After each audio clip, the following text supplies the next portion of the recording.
The Jake Browning era begins on Sunday for the Bengals with Joe Burrow out for the season. Chris Carter of Locked On Steelers is here to break it down. Bengals Steelers at Paycor Stadium. You are Locked On Bengals, your daily Cincinnati Bengals podcast, part of the Locked On Podcast Network, your team every day.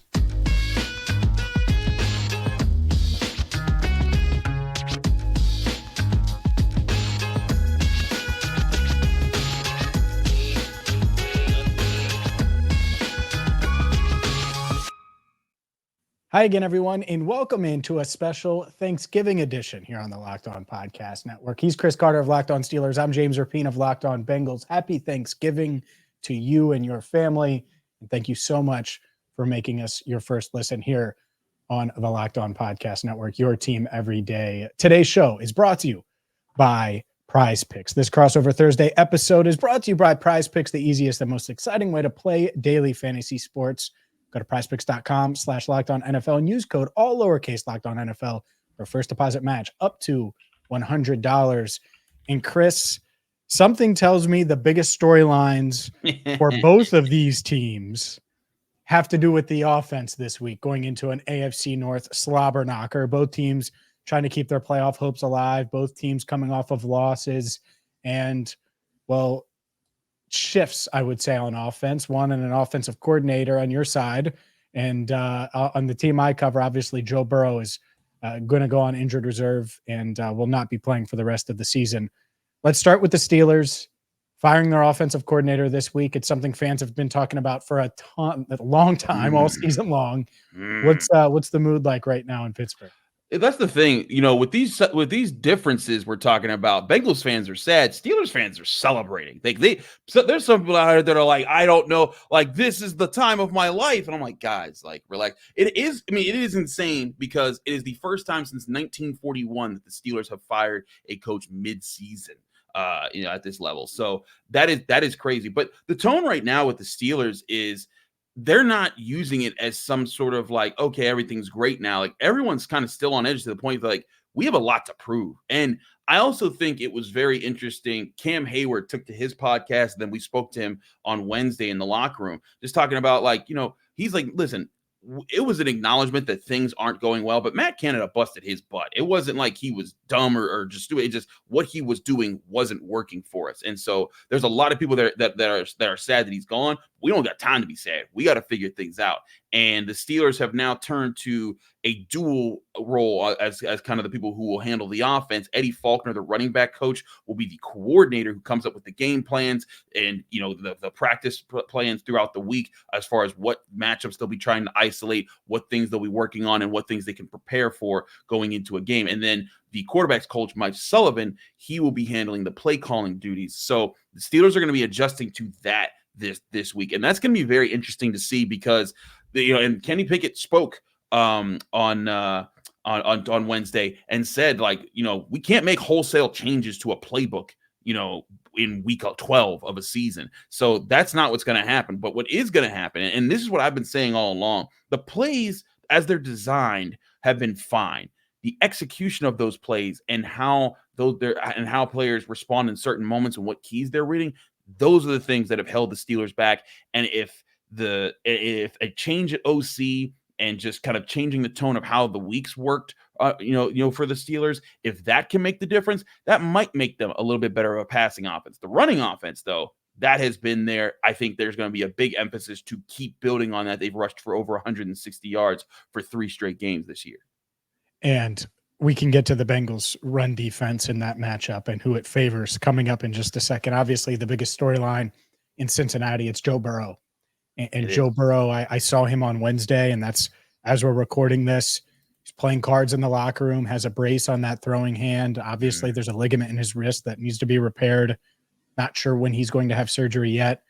It's a bummer, and it's a shock. I think that the fact that the Bengals had a few more days to process it from that Thursday night game, it does help because now they're turning to Jake Browning, a guy that I do think there's confidence in. And that doesn't mean that he's going to win on Sunday or lead them to victory 5 out of 7 times. I don't know. I don't really have expectations for Jake Browning, but I do think when you ask both on and off the record, in general, you want to see if that lines up, if what guys are telling you is true, or if it's kind of the media speak. And when I get guys behind closed doors versus the on camera, I do think that they believe that they can survive with Jake Browning. And that's not their words, that's my words, but survive with Jake Browning at quarterback. And it doesn't mean it's going to be easy. I think this is a really tough spot.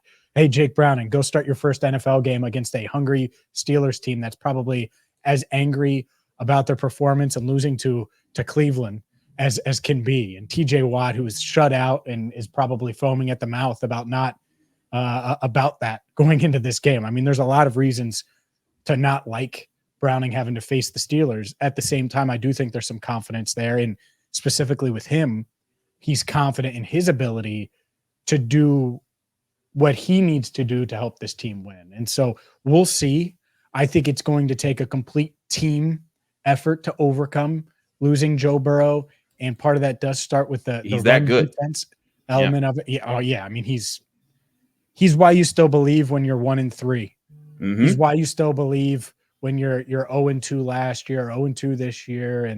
And heck, they almost overcame it and overcame those starts, but you know, things happen. And so now they're 5-5. A win, man, I think it would give the Bengals and fans belief that they could still make a run to the postseason.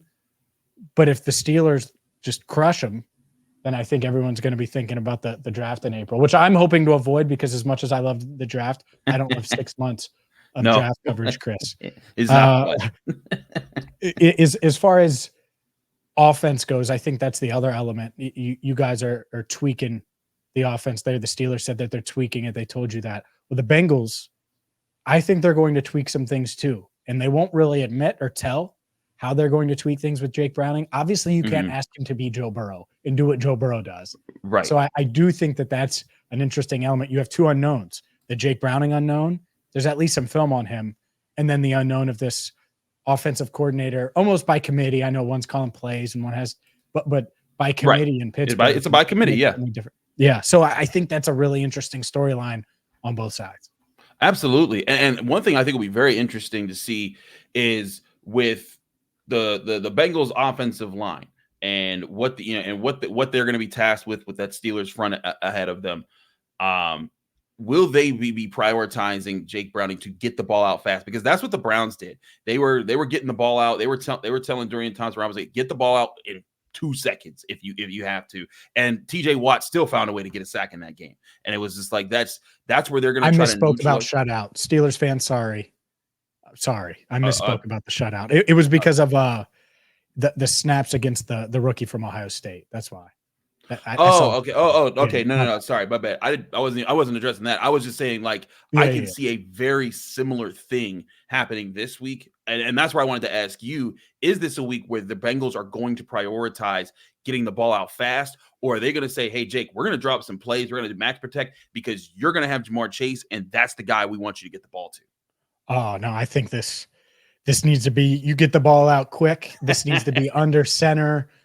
Some bootlegs, get you on the move the pocket, rely on his sneaky athleticism. That's what he described, his words, even though he didn't understand it necessarily. He said, hey, always under promise, over deliver. That's right. And I do think Jake Browning is athletic, and that's something he brings.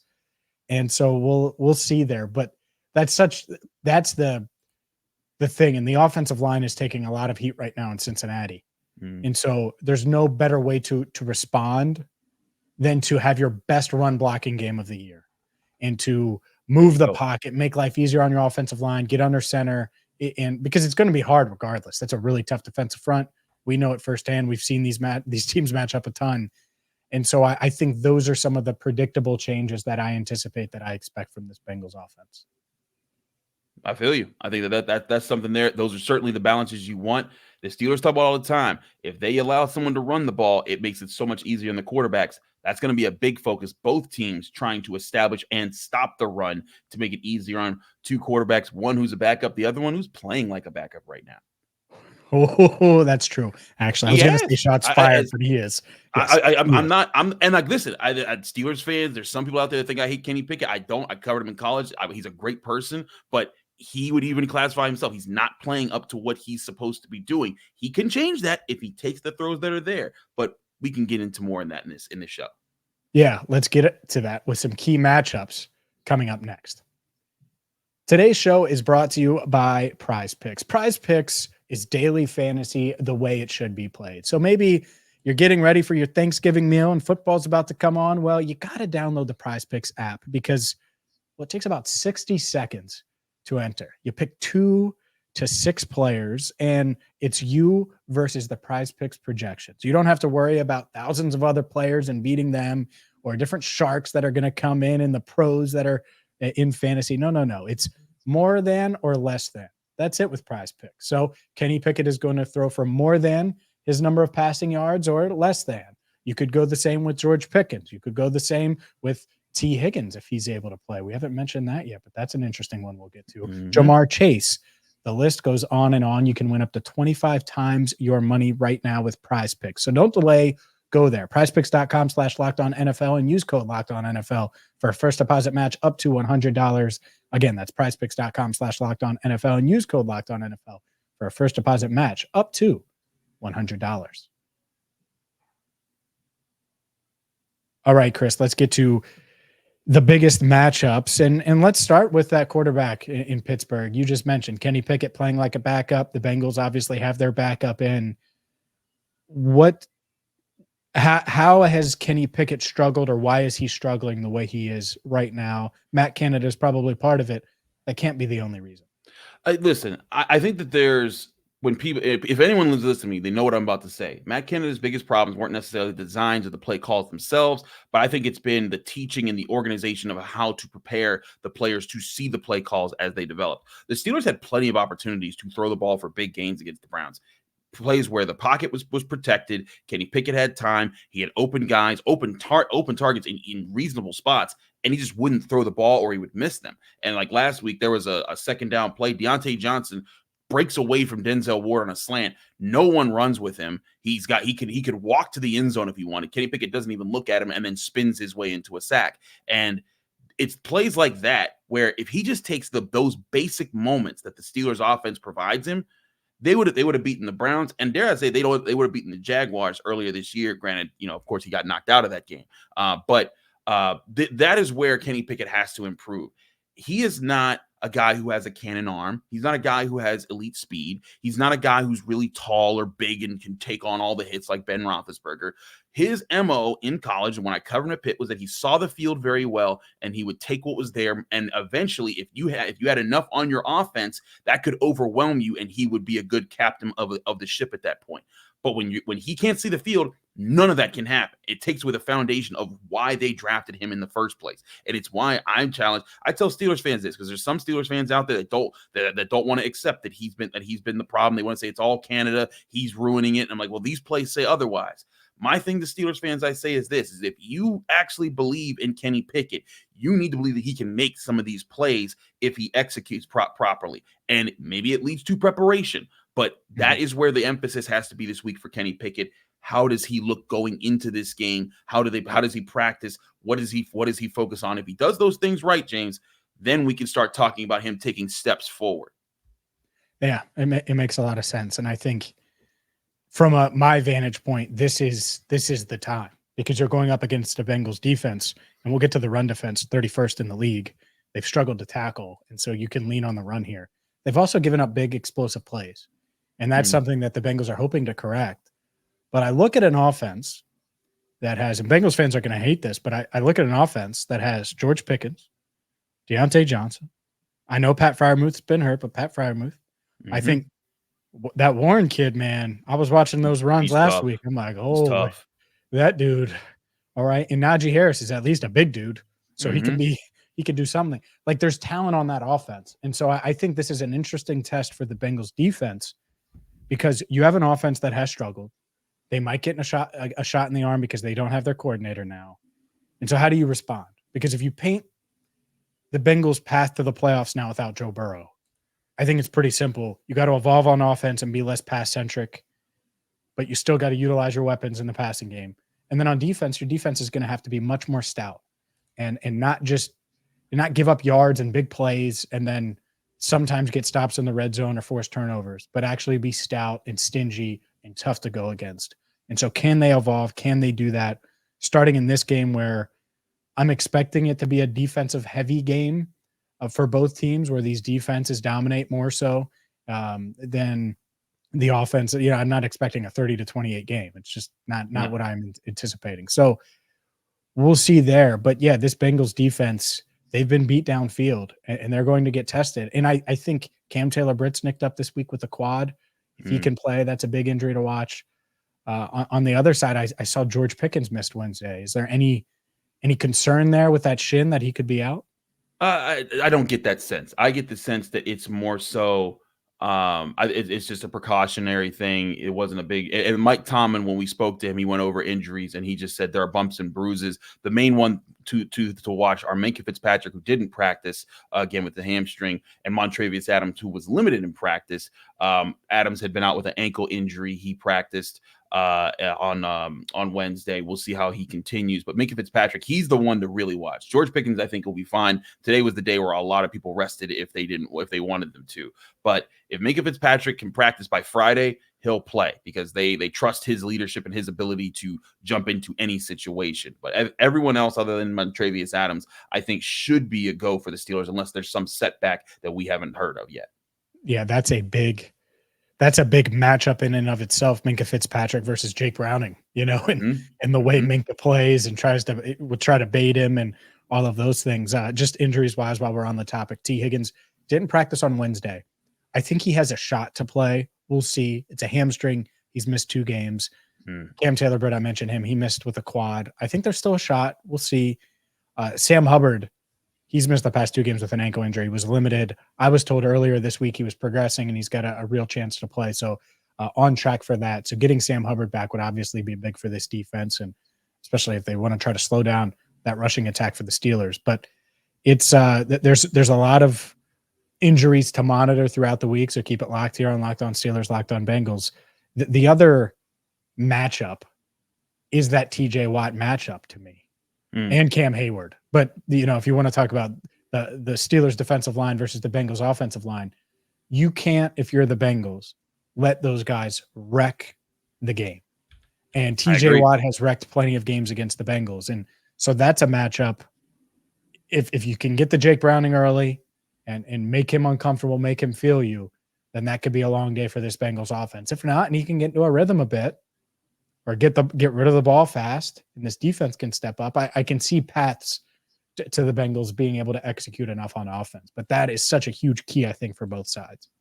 Yeah, I agree. That's a huge factor here, is trying to trying to be able to actually get change the game. Another guy to watch out for is Alex Highsmith, and because he's the bookend of TJ Watt. He's been just as damaging at times, and I think that's where the Steelers are starting to figure out. I'd also say watch out for another guy from Wisconsin who's emerged in the Steelers defense, and that's Keanu Benton. He's become a starter on the defensive front.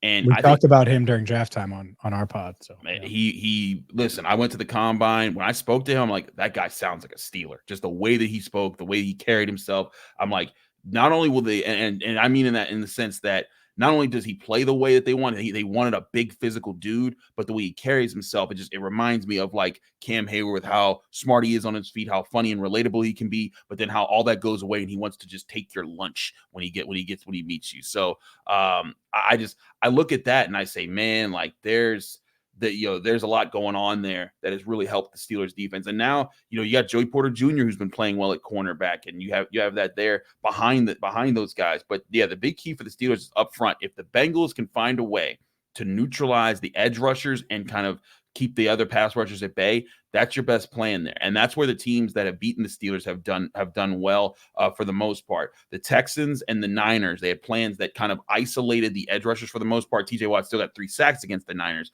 But the Texans especially, they said, hey, you know what? We're going to either get the ball out quick or we're going to call draws and screens that kind of keep you away, or we're going to max protect, and the max protect is going to focus on the edges because you're not beating us with those guys. Those have been the game plans that have given the Steelers more trouble. But at the same time, they've started to adapt with it with guys like Benton, like Hayward coming back because he missed the first half of the season. And now Landon Roberts, who's played very well at linebacker, he's been another factor for the Steelers to help there. That is where I think the Bengals, if you're trying to find a weakness in the Steelers defense, seeing if you can get to the other linebacker that isn't a Landon Roberts, because Cole Holcomb and Quan Alexander went out and sequence in back-to-back weeks for the Steelers, and now they're scrambling for a linebacker. There's a chance they go get Shaq Leonard. That might be a real thing because they need someone there, because they had a guy, Mark Robinson, who was a 7th-round pick last year, hasn't really worked out. Did he clear waivers? He cleared waivers, like just before we started recording. So yeah, who knows? By the time we're not in linebacker, we're not in the linebacker market. So I knew I'm not even really paying attention. But it's crazy he got released. That's perfect for the Steelers. Yeah. That is it would be the perfect storm for the Steelers to sign. I honestly think that they're making some phone calls right now to see, like, hey, is he healthy? Because we don't want to sign a guy and then he never plays. But I think that's where they'd be looking at there, because right now their backup linebacker is Michael Walker, who's came off the practice squad. It was, he got 100 tackles for the Falcons the other year, but there's a reason he was on the practice squad. So if I'm the Bengals, I'm trying to find ways to isolate that backup linebacker position and see if I can get that guy to make more mistakes. Roberts, he's been on it this year. He's been very good. Run game, go that way, try to isolate that part of the defense. Up next, we'll share the path to victory for both teams and make a prediction for Sunday's matchup in a Thanksgiving edition of the Locked On Bengals and Steelers podcast.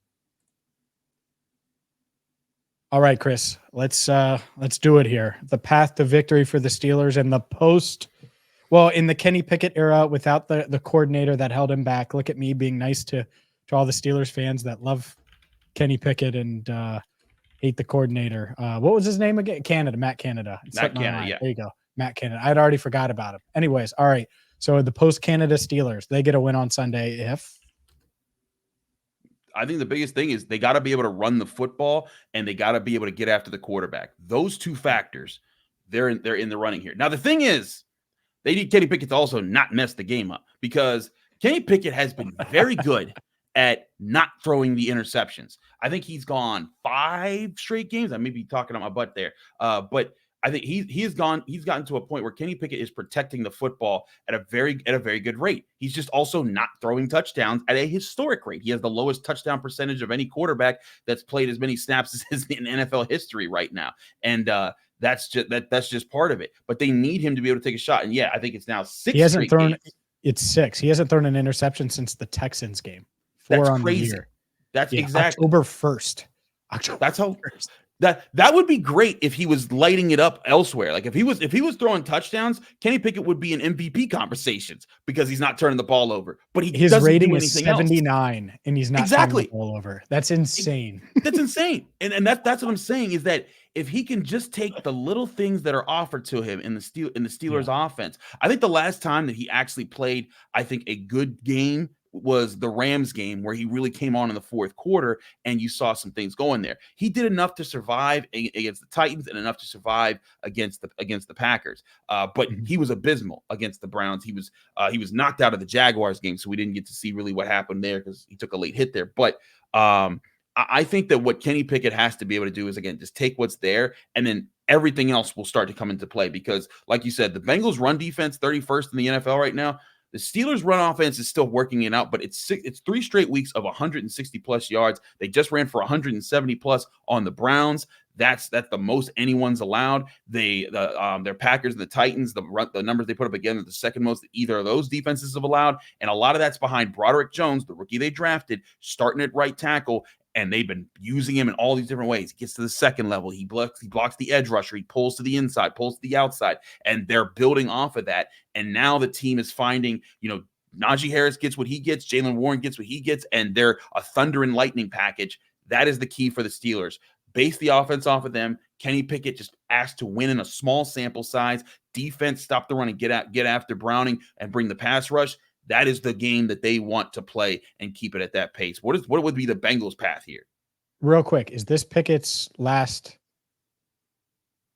not last chance because he'll probably get another chance, but if he struggles, could you see Trubisky next week? If he struggles, it depends on how he struggles. If he throws like turnovers, then we'd be talking about something there, because then I think it might be like hey, Kenny, we just need you to sit down for a little bit and rethink some things here.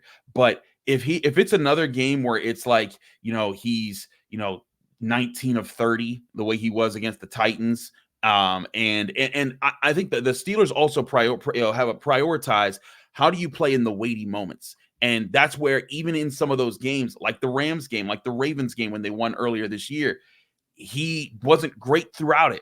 But in the fourth quarter, when they needed key drives, he made some great throws. And the Titans game was another one where there were some moments where you're like, if you could just do that more consistently, you will be a good quarterback. That's where it is. I think for them to bench him, he would need to start committing a lot of turnovers, because they know with the way they're running the ball now and the way they're playing defense, just the quarterback just needs to not lose them most games. I think if Burrow was playing, that'd be a different story with this. They need a lot more than that. But with the way that the Bengals look the rest of the year, they still have to play the Cardinals, the Patriots, the Colts, the Seahawks. A lot of those games can be won just like that if he just, again, takes what's available and what defenses give him on a regular situation. All right, so getting to the Bengals and what has to happen for the Bengals and them getting a win, improving to 6-5, and kind of riding the ship after what's been a really rough 10 days, I would say, for the team, dating back to their loss to Houston. To me, it starts with the defense. You mentioned Kenny Pickett turnovers. They got to find a way to force turnovers. This can't be a 7th straight game without any Kenny Pickett interceptions. This defense has been really good at forcing turnovers. That has to continue. Give your offense some short fields, get off the field, put the pressure on this Pittsburgh defense or this Pittsburgh team and this Pittsburgh offense to execute. At the same time, you need Jake Browning to take care of the ball. You're going to get sacked. You're going to get hit. Things aren't going to go right. There's going to be some 3-and-outs. It's going to be frustrating. It's a really good Steelers front. Don't explode. Or implode, excuse me. Don't implode. You have the 2 turnovers, the sack fumble, the really bad interception where you underthrow Jamar Chase, or you're not on the same page as one of these dynamic receivers that you have. If they do that, I think that's a start. The other part of this is the offense has to evolve. This is not the Joe Burrow Bengals. So, like I said, the bootlegs, the under center run game, maybe they can get the run game going a bit more to take some pressure off of him. Maybe utilize the play action a bit. Getting the ball out of his hands fast is obviously a huge key. All of these things come down to, all right, can you keep the score low and can you win the turnover battle? Because if you do those two things and the score's low, well, then Jamar Chase has a chance to make a play. Exactly. Or T. Higgins, if he's out there, has a chance to make a play. Your dynamic players have a chance to go do what they do. Trey Hendrickson can go get that sack, that strip sack that you need to put them in position for the game-winning field goal. Like I think that this is going to be a one-possession game for a lot of the game, as long as the Bengals don't implode. I don't think the Steelers will, because they had the Fire Canada moment and the bleep just hit the fan. So now I think that they're going to be pretty focused and dialed in. I don't think that they're just going to lay a complete egg on offense. But if the Bengals can weather the storm when there are storms, not have the huge turnover that gives the Steelers all the momentum, because there will be some Steelers fans in the crowd, you know it, at Paycor Stadium, then I think that you can look up and it's 16-13, or it's 13-13, or 16-16, and you have a shot. And I think that's all you can really ask for after the week that you've had. And so I think that's the path. I think that this is going to be a close game. I'll just get right into the prediction. I think that they have a shot here. I wonder about the defense. Can this defense do enough? It's a bad offense in Pittsburgh. I like some of the talent. Praise the talent. It's a bad offense right now. It's a bad offense. And so can this defense do enough? Sam Hubbard coming back. Will he be close to 100%? Will Cam Taylor, Britt? There's just a lot of ifs for the Bengals. And so I think it's going to be a field goal game. It's Wednesday.